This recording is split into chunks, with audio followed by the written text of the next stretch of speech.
டாக்டரிடம் கேளுங்கள் நிகழ்ச்சி தொடர்கிறது. மன அழுத்தம் குறைவதற்கான வழிகள் குறித்து பார்த்துக் கொண்டிருக்கிறோம். மனநல மருத்துவர் டாக்டர் கௌதம் தாஸ் அதற்கான ஆலோசனைகளை வழங்கிக் கொண்டிருக்கிறார். தற்பொழுது திருச்சியிலிருந்து நந்திதா அழைத்திருக்கிறார். அவரோடு பேசலாம். வணக்கம் நந்திதா, உங்கள் கேள்வி என்ன? டாக்டர் பேசலாமா? பேசலாமா? டாக்டர் இங்க தான் இருக்கிறாங்க, உங்களுடைய கேள்வி கேட்கலாம். இது நைட்டு சரியா தூக்கம் வர மாட்டேங்குது, ஒரு மாதிரி பேட் ட்ரீம்ஸ் தான் வருது. சரி, அதுக்கு என்ன காரணம் அப்படின்ற மாதிரி டாக்டர்கிட்ட கேட்கணும். நந்திதா, நீங்க என்ன செஞ்சுட்டு இருக்கீங்க? நான் இப்போ ஹெச்ஆர் லைன்ல சாஃப்ட்வேர் லைன்ல ஹெச்ஆர் ஆஃபீஸரா இருக்கேன் டாக்டர். உங்க ஒர்க் டைமிங்ஸ் என்ன தெரிஞ்சுக்கலாமா? மார்னிங் 10 to ஈவினிங் 7 o'clock வரைக்கும். சரிம்மா, நிகழ்ச்சியத்துக்கு நன்றி. தொடர்ந்து நிகழ்ச்சி பாருங்கள், இதற்கான ஆலோசனையை பார்க்கலாம். டாக்டர், உங்களுக்கான ஆலோசனை. அதாவது இன்னைக்கு ரொம்ப காமன் ப்ராப்ளம் இது. அதாவது ஒர்க் ப்ரெஷர் நம்ம ஏற்கனவே பேசிட்டு இருந்தோம். ஆனால் ஒர்க் டைமிங்ஸ் இன்னொரு பெரிய ப்ராப்ளம். இப்போ நந்திதா சொன்னாங்க காலையில் 10 to 7 அப்படின்ட்டு. ஸோ கிட்டத்தட்ட வீட்டுக்கு வரத்துக்கு 8-9 ஆகிடும். 8-9 ஆகிடுச்சுனாக்கா நம்ம வேலை செஞ்சுட்டு நம்ம பர்சனல் விஷயத்தை கவனிக்க ஆரம்பிப்போம். அப்போ தான் உட்காந்துட்டு நம்ம டிவி பார்க்குறதோ அல்லது இன்டர்நெட் ப்ரௌஸ் பண்ணுறதோ அல்லது நம்ம மொபைலில் வாட்ஸ்அப் சேட் பண்ணுறதோ அதெல்லாம் நம்ம செய்கிறோம். ஒருவேளை அது ரிலாக்ஸேஷன் கொடுத்தா அதுவே பண்ணிடலாமே டாக்டர்? ஆனால் அதில் ஒரு பிரச்சனை இருக்குது. ஏன்னா இன்றைக்கி நல்ல ஆராய்ச்சி சொல்லுது, அதாவது இந்த டிவி ஸ்க்ரீன் மற்றும் அந்த மொபைல் ஸ்க்ரீனில் இருக்கிற அந்த ப்ளூ லைட் நம்ம தூக்கத்தை பாதிக்கும். அதாவது தூக்கத்தை கிளறத்துக்கு மெலட்டோனின்ட்டு ஒரு ஹார்மோன் இருக்குது. அந்த ஹார்மோன் சுரக்கணும். அந்த ஹார்மோன் சுரக்கணும்னா இருட்டு இருக்கணும். ஸோ இருட்டின உடனே அந்த மெலட்டோனின் சுரக்க ஆரம்பிக்கும். ஆனால் இந்த ப்ளூ லைட், இந்த பிரைட் ப்ளூ லைட் அந்த மெலட்டோனின் சுரக்கிறது தடுக்குது. அந்த மெலட்டோனின் சுரக்கிறது தடுக்கிறதுனால தூக்கம் அடிப்படுது.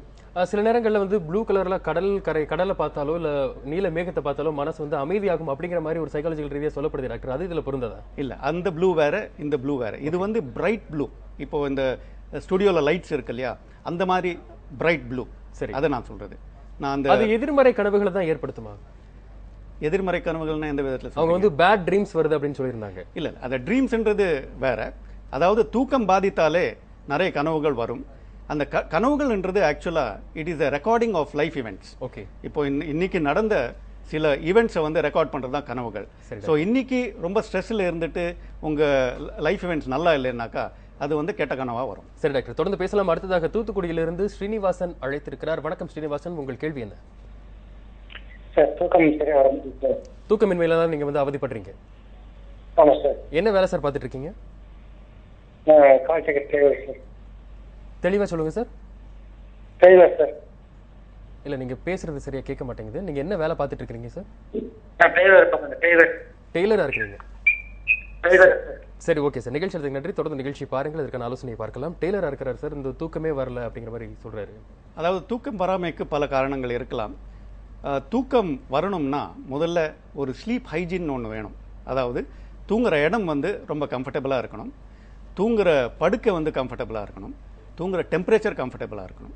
இப்போ ரொம்ப கம்ஃபர்டபுள் டெம்பரேச்சர் பாடிக்கு நம்ம பார்த்தோம்னாக்கா 25 டிகிரிஸ். அந்த 25 டிகிரிஸுக்கு மேலே இருந்ததுன்னா நம்ம ஒரு டிஸ்கம்ஃபர்ட், ரொம்ப வேர்வை அதிகம், ரொம்ப சூடாக இருந்ததுன்னா தூக்கம் வராது.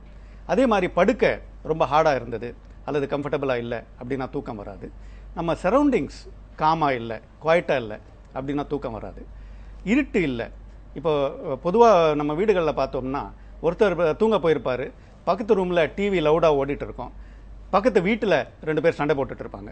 ஸோ இதனால் நிறைய டிஸ்டர்பன்சஸ் இருக்கும். ஸோ இதனால் நிறைய ப்ராப்ளம்ஸ் வரலாம். தூக்கமின்மைக்கு இத்தனை காரணங்கள் சொன்னீங்க. சுற்றி இருக்கிற விஷயங்கள் சரி இருக்காது, அதே மாதிரி படுக்கை வேணும், டெம்பரேச்சர் வேணும், மனதளவில் நிம்மதியாக இருக்கணும் அப்படிங்கிற மாதிரி பல்வேறு விஷயங்களும் சேர்ந்து இருக்கும்போது தான் நிம்மதியான தூக்கம் கிடைக்கும் அப்படிங்கிற மாதிரி சொல்றீங்க. இன்னும் நிறைய பேர் பார்த்தோம்னா ஒரு பஸ்ஸில் டிராவல் பண்ணிட்டு இருக்கும்போது ஈஸியாக தூங்கிடுறாங்க. நின்றுக்கிட்டு போகும்போது தூங்கி கீழே விழுந்துறவங்களை பார்த்துட்டு இருக்கிறோம். அதே மாதிரி கிளாஸ் ரூமில் தூங்கிட்டு இருக்கிற ஸ்டூடெண்ட்ஸ் எத்தனையோ பேர் இருக்காங்க. அவங்க மனசளவில் ரிலாக்ஸாக இருக்காங்க அப்படின்னு எடுத்துக்கலாமா டாக்டர்? அப்படியும் சொல்லலாம். அல்லது அவங்களுக்கு தூக்கம் ஈஸியாக வரும்னு சொல்லலாம். அதாவது இட்ஸ் ஆல் கான்ஸ்டிடியூஷனல். நம்ம உடம்பு அளவுக்கு தூக்கம் சில பேருக்கு நல்லா வரும், சில பேருக்கு நல்லா வராது. சரி டாக்டர், தொடர்ந்து பேசலாம். அடுத்ததாக சாந்தி அழைத்திருக்கிறார். வணக்கம் சாந்தி, எங்கிருந்து பேசுறீங்க? உங்களுடைய கேள்வி என்ன? சார், நான் சென்னையிலேருந்து கால் பண்ணுறேங்களா? உங்கள் கேள்விமா? எனக்கு 2 பெண் குழந்தைகள் இருக்குங்களா? சரி. அது பேசும்போது அதிகமாக ரோல் ஆகுதுங்களா? சரி. உலர மாதிரி வருது. சரி, உங்களுக்கா குழந்தைகளுக்கா? எனக்கு தான். டென்ஷன் கொஞ்சம் ஜாஸ்தியாகுது, அப்புறம் ரிலாக்ஸ் ஆகுது. சரி, எதனாலன்னு புரியல. இது இப்போ உங்களுக்கு எத்தனை வருஷமா இந்த மாதிரி ஒரு பிரச்சனை இருக்கிறதா நீங்க நினைக்கிறீங்கம்மா? இப்போ 6 months தோணுது. 6 months தான். ம். நீங்கள் வேலை செய்கிறீங்களாம்மா? இல்ல இல்ல ஹவுஸ் ஒய்ஃப் தான். சரிம்மா, நிகழ்ச்சியத்துக்கு நன்றி. தொடர்ந்து நிகழ்ச்சியை பாருங்கள். டாக்டர் உங்களுடைய ஆலோசனை. அதாவது தாய்மார்களுக்கு குழந்தைகளிடம் கோபம் வரத்துக்கு பல காரணங்கள் இருக்குது. ஒன்று, குழந்தைங்க கிட்ட இருந்து நிறைய எதிர்பார்ப்புகள் இன்னைக்கு. அதாவது குழந்தை நல்லா படிக்கணும்னு மட்டும் இல்லாமல் குழந்தை டான்ஸ் ஆடணும், பாடணும், நம்ம சொல்கிறத கேட்கணும், நம்ம சொல்கிறபடியே நடந்துக்கணும் அப்படின்ட்டு ஒரு எதிர்பார்ப்பு ரொம்ப அதிகமாக இருக்குது. நான் ஏற்கனவே ஆரம்பத்தில் சொல்கிற மாதிரி எதிர்பார்ப்புகள் அதிகமாக இருந்தால் ஏமாற்றமும் அதிகமாக இருக்கும். ஏமாற்றம் வரும்பொழுது கோபமும் வரும். ரெண்டாவது, இன்றைக்கி நம்ம லைஃப் ஸ்டைல் எப்படி இருக்குன்னு நம்ம பார்ப்போம். லைஃப் ஸ்டைல் வந்து ஒரு ரேட் ரேஸ், அதாவது ஓட்டத்திலேயே இருக்கும். காலையில் எழுந்ததுலேருந்து நைட்டு தூங்குற வரைக்கும் ஏதாவது ஒரு ஓட்டத்தில் இருக்கும்.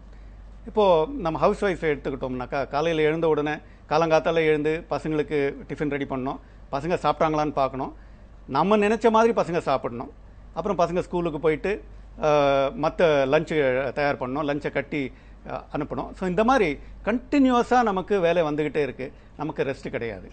ஸோ நமக்கு ரெஸ்ட்டு தேவை. எப்பவுமே வாழ்க்கையில் ஒரு லீஷர் டைம்ன்றது முக்கியம். லீஷர் டைமை எப்படி என்ஜாய் பண்ணுறதுன்னு முக்கியம். நம்ம லீஷர் டைம் இல்லைன்னா வாழ்க்கை ஒரே ஸ்ட்ரெஸ்ஸாக இருக்கும். தொடர்ந்து பேசலாம் டாக்டர். அடுத்ததாக திருப்பூரிலிருந்து மீனா அழைத்திருக்கிறார். வணக்கம் மீனா, உங்கள் கேள்வி. வணக்கம் சார். வணக்கம்மா. நாங்கள் வீட்டில் ஹவுஸ் ஒய்ஃப் இருக்கோங்க சார். சரி. என் வீட்டுக்கார் வந்து பிஸ்னஸ் பண்ணுறாரு. சரி. எது ஒன்றுனாலும் வீட்டில் அவர்கிட்ட எது சொன்னால் அவர் கோவப்படுறாரு. அது நம்மளுக்கு இன்னும் டென்ஷனாகவும் ப்ரெஷராகவும் ஆகுது. சரி. இதுக்கு என்ன செய்யறதுனே தெரியலங்க சார். அவர் என்னைய கொஞ்சம் புரிஞ்சுக்கவே மாட்டேங்கிறாரு. சரி, இதுக்கு என்ன தீர்வு அப்படின்னு கேட்டிருக்கிறீங்கம்மா. தொடர்ந்து நிகழ்ச்சி பாருங்கள், இதற்கான ஆலோசனையை பார்க்கலாம். வீட்டில் எதுக்கு எடுத்தாலும் கோவப்படுறது எனக்கு மன அழுத்தம் தருது அப்படிங்கிற மாதிரி சொல்றாங்க. இது இவங்களுக்கு மட்டுமான நிலையா இல்லை பல பேருக்கு இந்த நிலை இருக்குதா டாக்டர்? பல பேருக்கு இந்த நிலை இருக்கிறது. ஏன்னா மறுபடியும் எதிர்பார்ப்பு. அதாவது மனைவி என்ன எதிர்பார்க்கிறா, கணவன் வீட்டுக்கு வந்த உடனே ரொம்ப சந்தோஷமாக வரணும், என்னோட கொஞ்சுக்குள்ளாகணும்னு எதிர்பார்க்குறான்.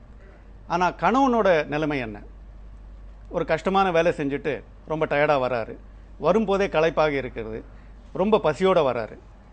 அவர் வரும்பொழுது உடனடி அவருக்கு தேவை உணவு.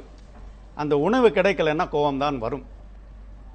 ஏன்னா இங்கிலீஷில் ஒரு சேயிங் இருக்குது, ஒரு ஆணுக்கு ஒரு ஆணின் மனதை கவர வழி அவருடைய வயிறு தான் அப்படின்ட்டு.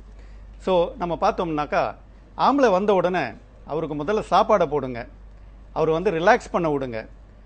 அவர் கொஞ்சம் ரிலாக்ஸ் ஆன பிறகு உங்கள் எதிர்பார்ப்புகளை அவர்கிட்ட எடுத்து வைங்க.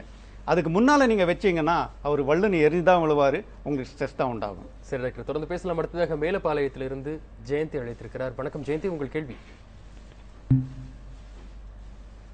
ஜெயந்தி இணைப்பில் தான் இருக்கிறீங்க, உங்களுடைய கேள்வி. ஜெயந்தியின் இணைப்பு துண்டிக்கப்பட்டிருக்கிறது. அடுத்ததாக ஃபாத்திமா அழைத்திருக்கிறார். ஃபாத்திமா, உங்களுடைய கேள்வி என்ன? என் பேர் ஃபாத்திமாங்க, நான் சென்னையில இருந்து பேசுறேன். சரி.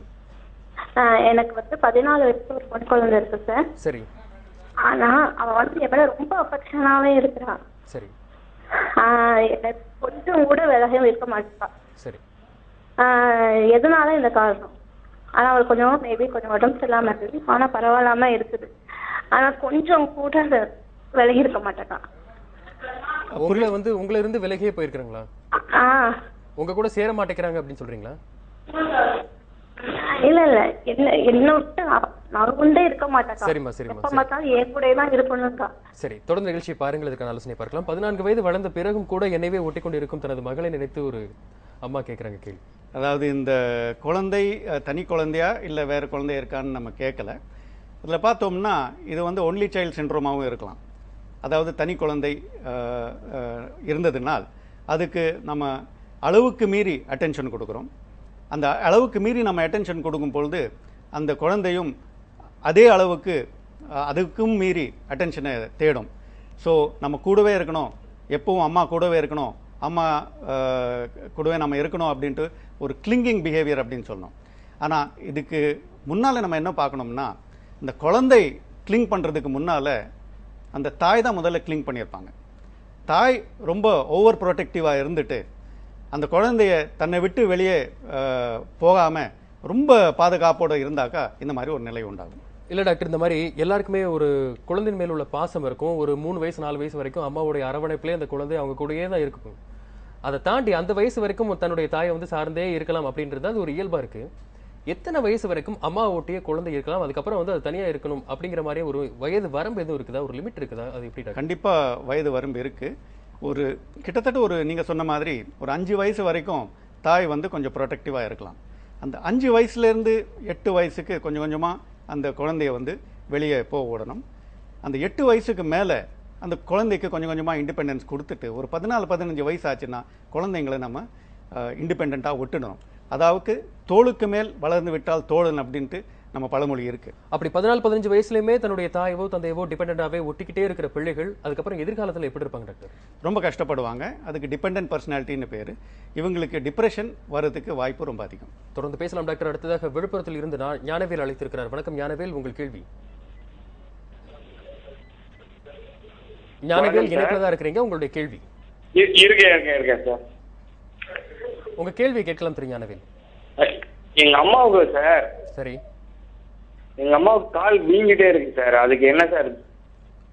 ஞானவேல், இன்றைய நிகழ்ச்சியில் மன அழுத்தம் குறித்து பார்த்துக் கொண்டிருக்கிறோம். சரி, நிகழ்ச்சிக்கு நன்றி. தொடர்ந்து நிகழ்ச்சி பாருங்கள். டாக்டர், நம்ம உடனே இருக்கிறவர்கள் ஒரு நோய்வாய்ப்பட்டிருக்கும் போது அவர்கள் உடலளவில் பாதிக்கப்பட்டு அந்த வேதனை அனுபவித்துக் கொண்டிருக்கும் போது பக்கத்தில் இருக்கிறவங்க கூடவே இருந்து பார்த்துக்கிறவங்களுக்கு ஏற்படக்கூடிய மன அழுத்தம் எத்தகையது டாக்டர்?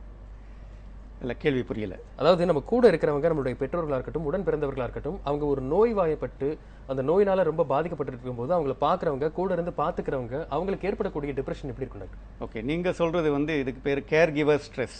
அதாவது நம்ம நோய்வாய்ப்பட்டு இருக்கிறவங்களுக்கு, வயதானவர்களை பார்த்து கொள்ளுபவர்களுக்கு மிகவும் டைம் இருக்கணும். அதாவது அவங்க கூடவே இருந்து அவங்க கஷ்டத்தை பகிர்ந்து அதோட அவங்க துன்பத்தையும் அனுபவிக்கும் பொழுது ஸ்ட்ரெஸ் ரொம்ப அதிகமாக தான் இருக்கும்.